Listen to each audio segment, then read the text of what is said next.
সুপ্রিয় দর্শক, এই মুহূর্তে আমি দাঁড়িয়ে আছি রাজধানীর ব্যস্ততম এলাকা মিরপুরে কালসি মোড়ে।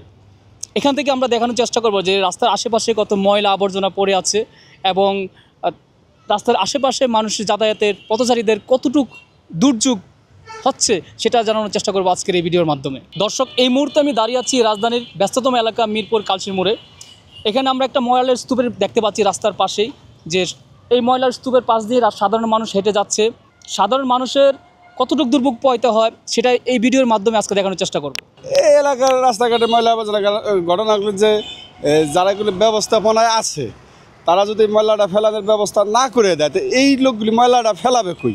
প্রশ্ন এই জায়গাটা। এখন যারা অ্যারেঞ্জমেন্ট করে তাদেরকে এই প্রশ্ন করলে প্রশ্নের উত্তরটা বেরিয়ে আসে। তারা তো একটা জায়গা, নির্দিষ্ট একটা জায়গা দেবে ময়লাটা ফেলানোর জন্য। এখন জায়গা যদি না পায়, ফাঁকা যে জায়গা পায় সে জায়গায় ফেলাই দেয়, সরকারি জায়গা ফেলাই দিল। কারো তো বাধা দেওয়ার কিছু নাই, বাধা দেওয়ার তো কিছু নাই, আছে ফেলাইছে সরকারি জায়গা, আপনি কী করবেন, আমি কী করবো? এখন এই জায়গাটা যাদের অধীনে আছে তারা এটা নিয়ন্ত্রণ করলে হয়তো আসতো, আমরা করলে এটা আসবে না। আপনার মতে ঢাকা শহরের ময়লার সমস্যা কেন এত? হ্যাঁ, ঢাকা শহরের ময়লার ব্যবস্থা একটাই সমস্যা, যে এর কোনো বজ্র যে একটা ব্যবস্থা থাকে, এই ব্যবস্থাটা নাই বিদায় যে যেখানে পারে। আর বেশিরভাগ হলো সচেতনতার অভাব। এই সমস্যার সমাধান আমরা সচেতন না, তাই। আর এই সুযোগে যারা এটা দায়িত্বে আছে তারা অবহেলা করে। সাধারণ মানুষ যদি তাদেরকে যদি প্রশ্ন করতো এবং তাদের যদি জবাবদিহিতা থাকতো তাহলে আর এই সমস্যাটা থাকতো না। আমরাও যেখানে সেখানে ফেলাই দেই, তারাও চিন্তা করে দায় সার কাজ করে চলে যায়। জনবসতি মানে জনগণ বাড়তেছে এলাকার মধ্যে, জনগণের সংখ্যা বাড়তেছে, এর কারণে ময়লা আবর্জনার সংখ্যাও বাড়তেছে। নির্দিষ্ট কোনো ময়লার ফালানোর মতো জায়গা নাই, বিকজ এই জায়গায় যেখানে সেখানে ময়লা দেখা যায়। এই জন্যই সাধারণ মানুষ যথেষ্ট পরিমাণ সন্তুষ্ট, কেননা কিছুদিন পরপরই এদিকে সিটি কর্পোরেশনের লোকজন আসে, পরিষ্কার করে।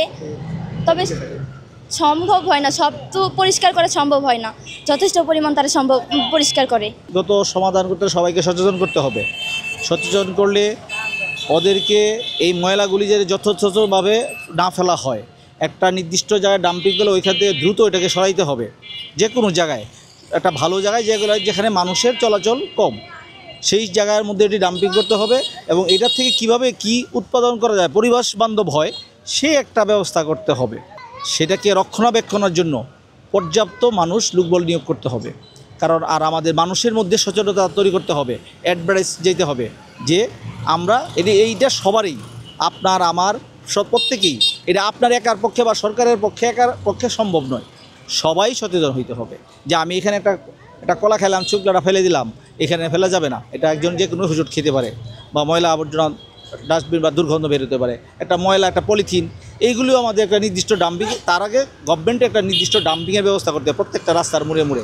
যে আমি একটা কলা খেলাম, এটা যে ফেলতে পারি, ওই জায়গাটুকু, ওই পরিবেশটুকু আপনার করতে হবে। রেডিও টেলিভিশনে দিতে পারেন, ইলেকট্রিক মিডিয়া দিতে পারেন, মানুষের মোবাইলে দিতে পারেন। এখন তো এটা একটা বড় মাধ্যম হচ্ছে মোবাইলে আপনি SMS-এর মাধ্যমে দিতে পারেন। তারপরে মাইকিং করতে পারেন। সিটি কর্পোরেশনের যে নির্বাচিত মেয়র, কমিশনার আছে, তারাও এটাকে প্রচার করতে পারে, পত্রিকায় দিতে পারেন, বিজ্ঞাপনের মাধ্যমে দিতে পারেন, তারপরে ক্যাম্পিং করতে পারেন। এটাকে অবশ্যই করতে হবে, আর না হলে পরিবেশ যেভাবে দূষিত হচ্ছে।